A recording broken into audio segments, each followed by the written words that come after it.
Hace muchos años, cuando comencé a estudiar las emociones negativas, el punto más crítico que descubrí fue que no se puede hacer ningún progreso hacia la salud, la felicidad, el amor y el cumplimiento del potencial mientras se insista en mantener intactas las emociones negativas.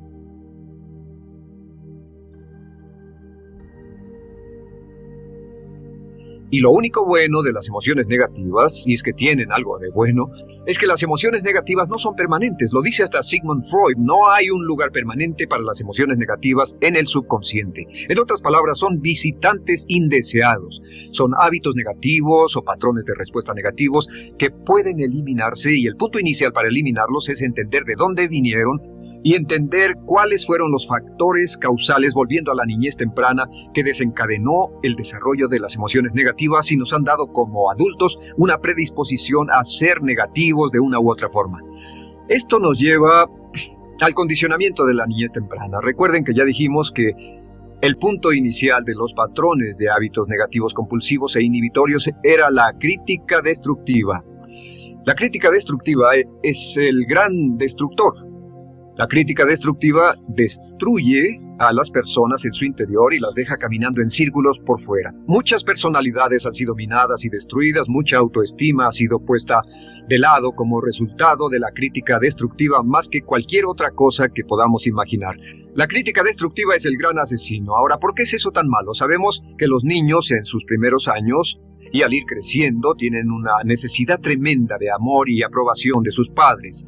De hecho, muchos psiquiatras y psicólogos han dicho que la razón número uno de la enfermedad mental en los adultos es el retiro de amor o el amor no expresado. Sabemos que cualquier persona con prestigio, una persona que es importante para un niño, tiene un impacto enorme en ese niño, y los niños hasta la edad de 6 años tienen muy poca habilidad para discriminar entre una crítica válida y una crítica inválida. Lo que esto significa es que todo lo que diga un padre o un pariente mayor o una persona mayor, cualquier cosa que diga una persona de prestigio o una persona importante para un niño, es aceptada como cierta. Es aceptada como una representación válida de la realidad. Si una madre dice eres un niño malo, o si un papá dice eres flojo, si alguien dice no eres dependiente, o si alguien dice que somos estúpidos o tontos o feos, el niño no tiene capacidad alguna para discriminar entre lo válido y lo no válido. Ese niño acepta eso como una verdadera representación de la realidad. Va más allá de la mente consciente, va directamente al subconsciente y ahí se queda. Muchos de nosotros como adultos aún estamos viviendo en base a la información negativa que recibimos cuando éramos niños. Y después como adultos, ¿qué decimos? Pues decimos así es como soy, o siempre he sido así, o algunas personas dirán, pues es de familia, tu padre era así, los hijos son así, tu madre era así, etc. ¿De dónde viene? Nada de estas cosas es de familia.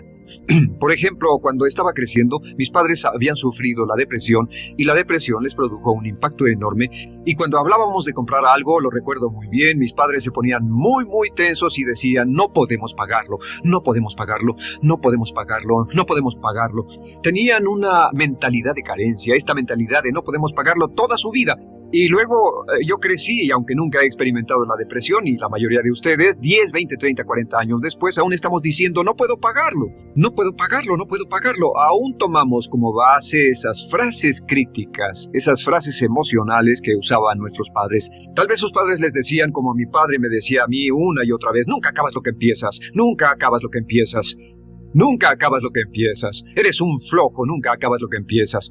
Y cuando fui adulto tuve muchos problemas para acabar lo que empezaba.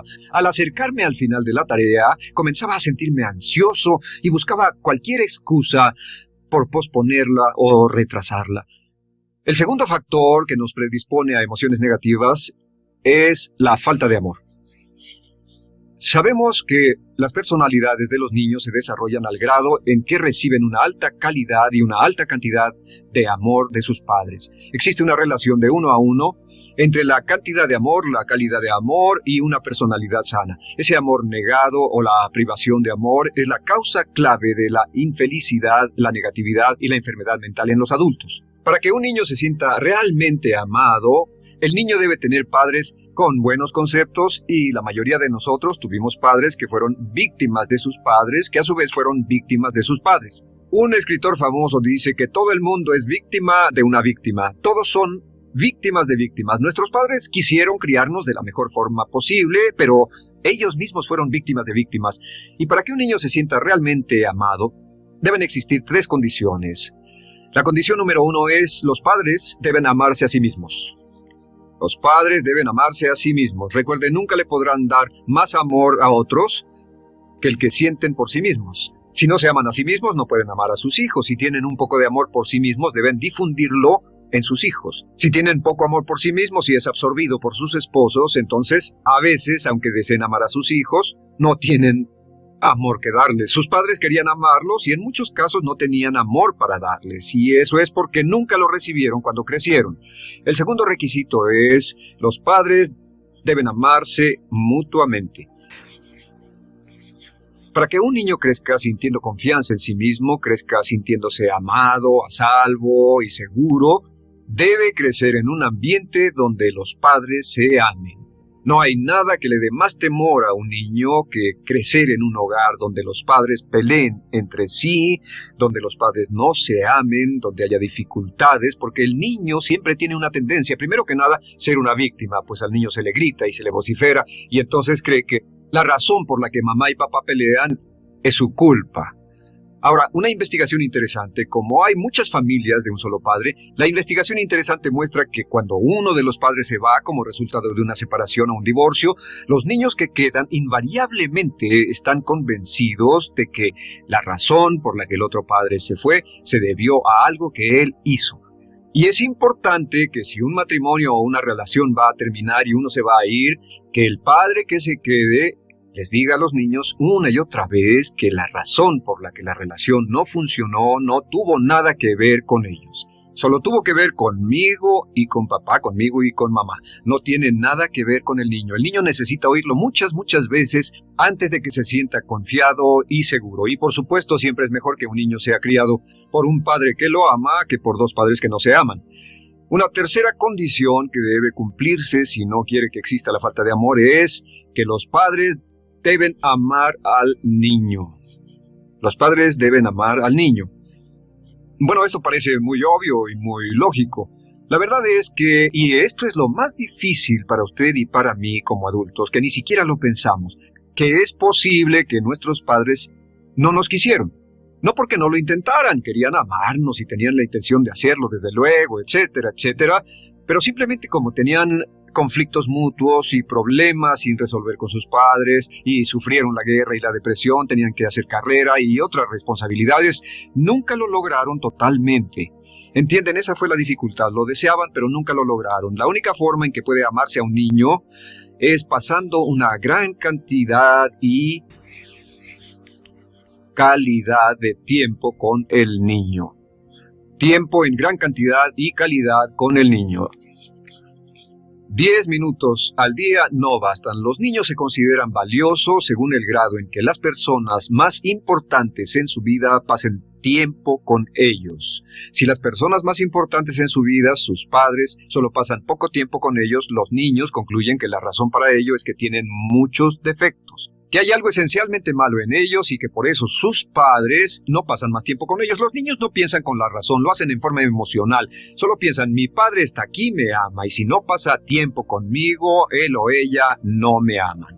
Y si cualquiera de esas 3 condiciones existió o más cuando estaba creciendo, los padres no se amaban a sí mismos o no se amaban mutuamente, o tal vez no lo amaban porque nunca lo lograron, aunque querían. Entonces usted debe haber crecido en conjunción con la crítica destructiva que se llama culpa. ¿Y qué es la culpa? Pues simplemente la culpa es un sentimiento de no valer mucho. ¿De dónde sacamos este sentimiento? Lo obtenemos cuando continuamente gente importante nos critica en nuestra vida y simultáneamente no nos dan el amor que necesitamos. Sentimos que no valemos mucho o que no valemos nada. Y un sentimiento de culpa nos lleva a un sentimiento de falta de mérito, falta de valor y culpa. Y esa culpa, ese sentimiento de falta de mérito, es el mayor problema del siglo XX, la principal fuente de enfermedad mental. Es la fuente principal de los problemas en las relaciones, la fuente principal de enfermedad psicosomática, la fuente principal de la mayoría de los problemas que afectan a nuestra sociedad. Es el profundo sentimiento de culpa y falta de mérito que se expresa o se esconde en los pensamientos o en la actitud: no valgo suficiente, no valgo suficiente. No valgo suficiente. Ya hablamos de la autoestima y de lo importante que es. La autoestima significa me quiero mucho, me quiero mucho, me quiero mucho, me quiero mucho. Las personas que han sido criadas con críticas destructivas durante su vida no solo no se agradan a sí mismas, no sienten que sean lo bastante buenas para nadie, y en muchos casos están llenos de odio por sí mismos. Se odian a sí mismos, se autocondenan o se detestan. Y verán que esto sale en sus conversaciones y sale en sus relaciones con otras personas. Las personas que no se quieren a sí mismas, aunque quieran tener buenas relaciones, simplemente no son capaces de ello. Las personas que piensan que no son buenas para nada siempre lo hacen aflorar, siempre será un problema. Ahora, ¿cuál es la razón principal de la culpa? ¿De dónde viene la culpa? La culpa viene de 3 fuentes negativas: padres negativos, influencias negativas o religión negativa. Una de las 3. Cualquiera de estas 3 usa la culpa. De la culpa se valen y aprovechan, en especial los padres y las organizaciones religiosas, por 2 razones. Una es el castigo. La culpa se usa para castigarnos. Cuando estamos creciendo, el castigar es la forma más fácil de hacer que uno se sienta mal. Nuestros padres nos hacen sentir mal castigándonos físicamente o sermoneándonos o regañándonos. Y el castigo es una forma muy eficaz de irnos conformando o de conseguir que hagamos lo que los demás quieren. La segunda razón por la que se usa la culpa cuando se practica en forma consciente, y algunas organizaciones la practican así, es para tener más control emocional en especial, porque se puede controlar a una persona emocionalmente con culpa y manipular su comportamiento. Hay muchas organizaciones que usan la culpa como una herramienta de control y manipulación. Si puede controlar a las personas con suficiente fuerza y en forma emocional, puede conseguir su dinero, puede conseguir su tiempo, puede conseguir su compromiso, demandar sus recursos, etc. Muchas organizaciones usan la culpa para aplicar un castigo. Muchas organizaciones de caridad que se anuncian por televisión, en especial las de causas benéficas que involucran a niños o a personas incapacitadas, usan un sentimiento de culpa. A usted le va tan bien que debe sentirse culpable por estas personas que sufren. O envíenos algo de dinero y eso se encargará de su culpa por un momento hasta que lo incluyamos en nuestra lista de correo, etc. Y la culpa es un estándar. ¿Por qué se usa tan comúnmente? Pues primero que nada porque casi todos nosotros la tenemos en mayor o menor grado. Y número 2, es fácil. La culpa es fácil. ¿Por qué nuestros padres la usan con nosotros? ¿Por qué nuestras madres la usan con nosotros? Nuestras madres pueden controlarnos con la culpa en un cuarto repleto. Nuestra madre puede controlarnos a miles de kilómetros por teléfono. Los padres usan la culpa en sus hijos porque sus padres usaban la culpa en ellos y así sucesivamente. Es lo más fácil. No existe un esfuerzo físico. Puede hacerse con una mirada o de reojo o una palabra. Ya sabe que las personas siempre buscan lo más fácil. Esté alerta. Ustedes han sido criados en un ambiente donde se les ha hecho sentir culpa y casi todos lo vivimos. Debemos entender que la culpa es como una letrina o bacterias emocionales negativas que se colocan en la raíz de su psique o su subconsciente y activan todas las demás emociones negativas: furia, odio, envidia, resentimiento, frustración y duda, temor, etcétera. Las crea y las activa a todas, y la forma para en realidad deshacerse del centro es exorcizarlo, extirparlo, y es lo que vamos a hacer el resto de esta sesión. Primero, ¿cómo podemos saber si nos criaron con sentimientos de culpa? Bien, a esto le llamamos la manifestación adulta de la culpa. Manifestación adulta de la culpa. Puede saber, probándose a sí mismo, cuánto de esto tiene. Número 1, la manifestación adulta de la culpa es que tiene sentimientos de inferioridad, sentimientos de inadaptabilidad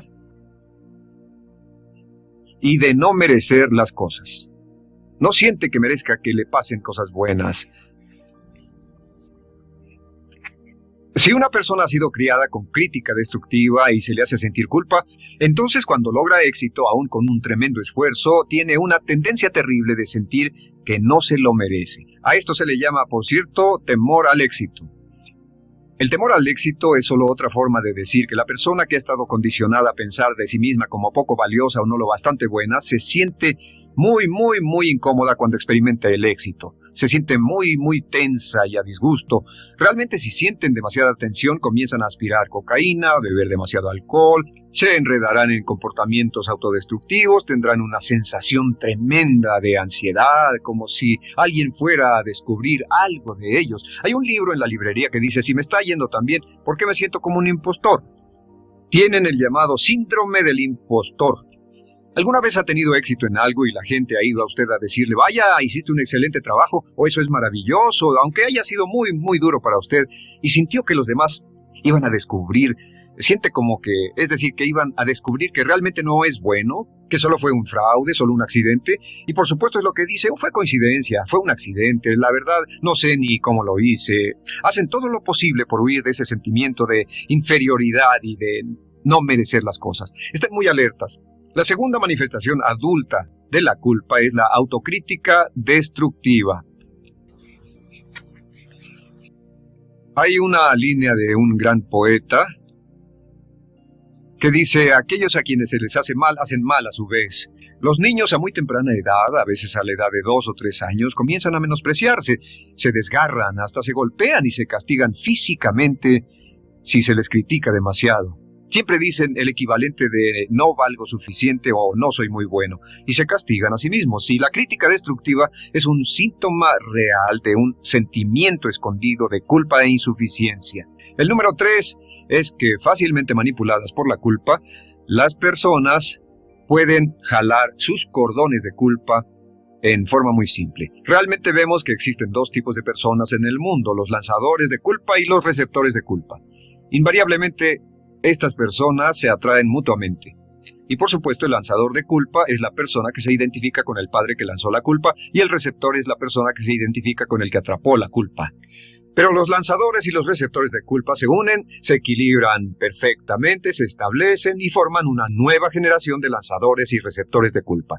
Podemos decir que usted es fácilmente manipulado por la culpa, porque ha estado muy bien condicionado. Su jefe puede tirar de su cordón de culpa, una persona en un autobús puede tirar de su cordón de culpa, una sobrecargo puede tirar de su cordón de culpa. Esté muy alerta a esto. La cuarta manifestación de culpa es que usted la usa. Usa la culpa y culpa a otro generosamente. ¿Por qué? Pues si ha funcionado en usted, la hará funcionar en ellos. Le parecerá que es un intercambio, un trato muy justo. Usa la culpa y la culpabilidad y se convierte en la base de sus relaciones con los demás. Cuando algo sale mal, les echa la culpa a ellos. Algo sale mal, culpa a alguien más. En cuanto hay un problema, busca a quién culpar. Un experimento muy interesante con la cámara escondida hace algunos años fue que hicieron una plancha de hielo y la pusieron en la acera sin que nadie los viera. No hacía mucho frío, pero lo hicieron y observaron cómo reaccionaban las personas cuando pasaban por ahí, cuando caminaban por ahí, llegaban a esa plancha de hielo, se desequilibraban y se resbalaban y lo primero que hacían era observar a la persona más cercana a ellos, enojados, verdaderamente furiosos, en otras palabras, buscaban a quién culpar. Y si no había nadie cerca de donde habían caído, se levantaban otra vez, miraban a su alrededor, no había nadie y entonces pateaban el piso, pateaban con fuerza y se iban. Nuestra tendencia natural cuando algo sale mal es buscar a alguien o algo a quien culpar, en especial si nos criaron con una culpa continua. Y la quinta manifestación es lo que llamamos lenguaje víctima. Ahora recuerden que hablamos sobre la ley de concentración. Dice lo que siembras cosecharás. También dice, si usas lenguaje de víctima, mantienes viva la culpa, la refuerzas, la edificas, la cultivas, la utilizas. El lenguaje víctima es lenguaje como no puedo, no puedo. No puedo. Cuando dice no puedo, no puedo, no puedo, envía un mensaje a su mente subconsciente y la mente subconsciente comprende que está inhabilitado, que no tiene control, que es una víctima. Y cuando desea poder hacer algo, su mente subconsciente retroalimenta su mensaje y dice no puedes, no puedes. Y lo segundo que dice es tengo que, y otra vez no tengo control, no estoy a cargo. Pero existe otra expresión del lenguaje víctima que debemos evitar y es esta, trataré. Trataré, sea lo que sea, trataré. ¿Qué significan las palabras trataré? Pues déjenme decirles qué significan. Significan voy a fracasar y lo digo anticipadamente para que no me vengan con represalias. En otras palabras, dice trataré de llegar a tiempo, pero lo que está diciendo es tal vez llegue tarde y no pueden reclamarme porque dije que trataría. Cuando una persona dice trataré, está disculpando su fracaso por anticipar. Si fuera al doctor y el doctor lo examinara, lo auscultara y le dijera, pues está en pésimas condiciones, tendremos que intervenir, debemos llevarlo al hospital ahora mismo, me sorprende que haya llegado aquí. Usted dirá, bueno doctor, espero que haga un buen trabajo. Y él dice, trataré. Si él dice eso, usted seguramente buscará otro médico. O si va a un abogado, lo culpan de algo y va a un abogado y le presenta su caso y dice, oiga, va a defenderme, y él dice, trataré. ¿Qué está diciendo? Está diciendo, escuche, he estudiado el caso y por lo que veo no hay mucha esperanza, pero lo tomaré de todos modos. Trataré son los que tratan de conseguir que les pague por anticipado. Otro juego de palabras que no debe usar. Por cierto, con respecto a trataré, lo que debe decir es lo haré o no lo haré, no trataré. Si alguna vez en nuestro negocio, tenemos un negocio muy activo, si llamamos a alguien y le pedimos alguna cosa o algún trabajo y dice trataré de conseguirlo para el viernes o trataré de terminarlo a tiempo, al instante sabemos que lo que quiere decir es que quiere sentirse libre, no comprometerse. Así que nunca dejamos que nadie se vaya con un trataré, debe ser hecho o no y queremos obtener una seguridad. Si hace falta nosotros lo hacemos. Cuando dicen trataré, lo que están haciendo es que se están lavando las manos. Esté alerta, la otra palabra es desearía. Dicen que un deseo es una esperanza o una meta sin energía detrás. Desearía. ¿Qué significa un deseo? Desearía significa que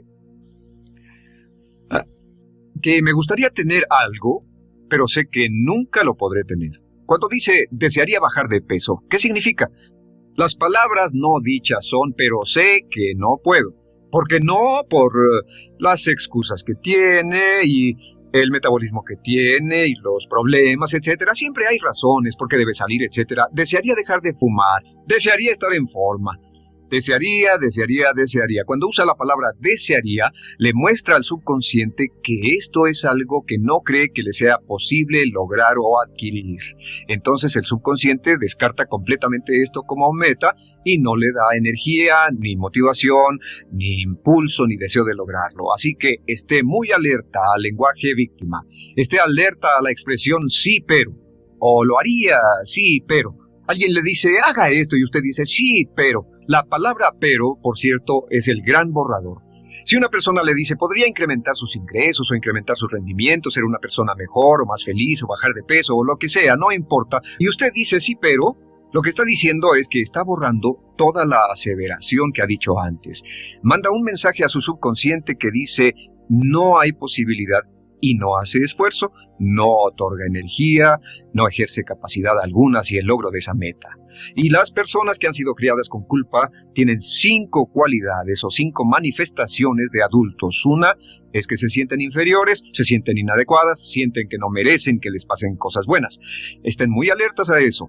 El número 2, se autocompadecen continuamente, usan la autocrítica destructiva. El número 3, usan la culpa y la culpabilidad en ellos y en otros. El número 4, son manipuladas por la culpa, y número 5, usan lenguaje víctima. Así que, ¿cómo nos deshacemos de la culpa? ¿No es sorprendente cómo se aclara esto? Este pizarrón, todo se borra. Tengo una varita mágica cuando me voy a sentar al escritorio. Entonces, ¿cómo nos deshacemos de la culpa? Para deshacerse de la culpa,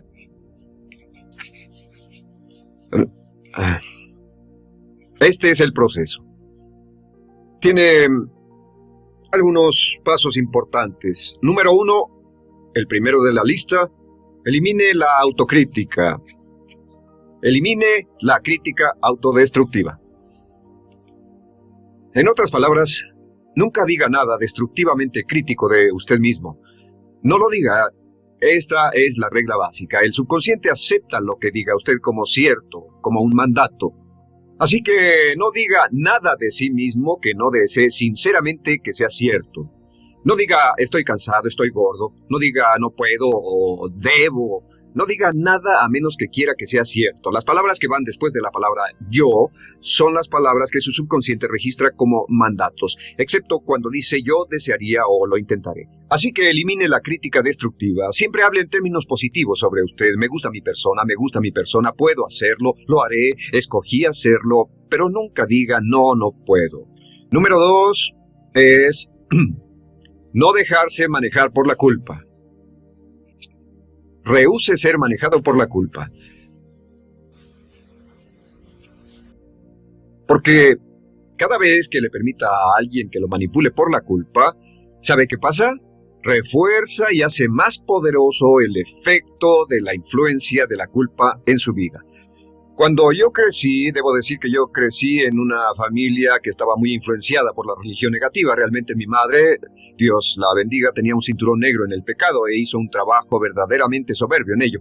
Y yo tardé en sobreponerme. Cuando me casé con Bárbara, ella también venía del mismo tipo de familia y recapacitamos. Hay una hermosa respuesta cuando uno de los dos caía de nuevo en los viejos patrones. Decía, no tratas de hacerme sentir culpable, ¿o sí? No tratas de hacerme sentir culpable, ¿o sí? Solo diga, no tratas de hacerme sentir culpable, ¿o sí? Y no deje que las personas lo manipulen usando la culpa. El número 3, no use la culpa o la culpabilidad y anuncie que no va a usarla. No la use en otras personas y permita que sus hijos o su cónyuge digan lo mismo. No tratas de hacerme sentir culpable, ¿o sí? Repítalo una y otra vez. Y si la otra persona le dice, eso es lo que trato, contéstele, no va a funcionar. Y no funcionará. Es que la culpa solo funciona mientras usted no sepa que está siendo usada en usted. El número 4 es lo que llamamos la ley del perdón. Es la más importante de todas. Realmente es el centro, es el meollo de toda esta sesión. La ley del perdón simplemente dice que usted está sano mentalmente hasta el grado en que pueda perdonar libremente y olvidar las ofensas. Que su habilidad para perdonar a los demás es la clave que determina su felicidad y su éxito en la vida. Su habilidad para perdonar a los demás es la única forma de eliminar la culpa. Su disponibilidad para perdonar a los demás y olvidar ofensas es el determinante más importante de si usted está o no totalmente integrado y es un adulto que funciona como ser humano. Porque la tendencia de culpar y de guardar rencores es una tendencia patológica infantil que la poseen todas las personas que están enfermas mentalmente. La habilidad para olvidar, para perdonar libremente, es la marca del ser humano realmente iluminado. Ahora, acepte eso como real. Hay 4 personas a las que debe perdonar. Número 1, perdone a sus padres. Perdone a sus padres por todo lo que le hayan hecho para herirlo. La mayoría de nuestras investigaciones muestran que casi todos nuestros problemas como adultos se remontan a no estar dispuestos o no poder perdonar a nuestros padres por algo que hicieron que nos hirió. Perdónelos un 100%, escríbales, llámeles por teléfono, dígales, o cuando menos perdónelos en su corazón, pero perdone a sus padres. Número 2, perdone a los otros. Perdone a todos los demás. Perdone a todos los que lo hayan herido de algún modo, por cualquier cosa, y déjelo así. Ahora, hay muchos que dicen no puedo perdonar a esa persona por lo terrible que me hizo, pero recuerde esto, el perdón es perfectamente egoísta. El perdón no tiene nada que ver con la otra persona, solo tiene que ver con su paz mental y con su propia integridad mental. Número 3, perdónese a sí mismo. Perdónese por todas las cosas débiles, tontas, insensatas y estúpidas que haya hecho, porque todas las personas han hecho cosas tontas, insensatas, estúpidas y ridículas, pero perdónese en un 100%. Y finalmente, la última parte de esto, si ha hecho algo que hirió a alguna persona, vaya a disculparse. Es sorprendente el hecho de vidas que se arruinan año tras año por personas que no tienen la fortaleza intestinal, las agallas y el valor para decir lo lamento. Una de las cosas más importantes es desarrollar carácter hasta el grado en el cual hacemos las cosas que son muy difíciles para nosotros, hasta el grado en el cual hacemos las cosas que sabemos que están bien, aunque sean difíciles, en especial cuando son difíciles emocionalmente. Y la clave para deshacerse de la culpa, la clave para ser una persona total y completamente positiva, es perdonar a los demás. Perdone a las personas con quienes ha sostenido una relación, perdone a sus jefes anteriores, Perdone a los amigos que lo han herido, perdone las inversiones que estuvieron equivocadas, perdone a los jefes que lo despidieron, perdone a sus padres, perdone a todo el mundo. Desarrolle una actitud hacia la vida con la que rehúsa guardarle rencor a los demás. Solo repita una y otra vez: los perdono a él o a ella por todo. Los perdono por todo. Los perdono por todo. Y eso es todo. La clave para librarse de las emociones negativas es rehusarse totalmente a continuar con cualquier situación negativa. No olvide que es un acto muy egoísta y será tan egoísta como usted quiera. El acto del perdón lo libera y libera a la otra persona y le garantiza que se moverá rápidamente hacia el cumplimiento de su potencial.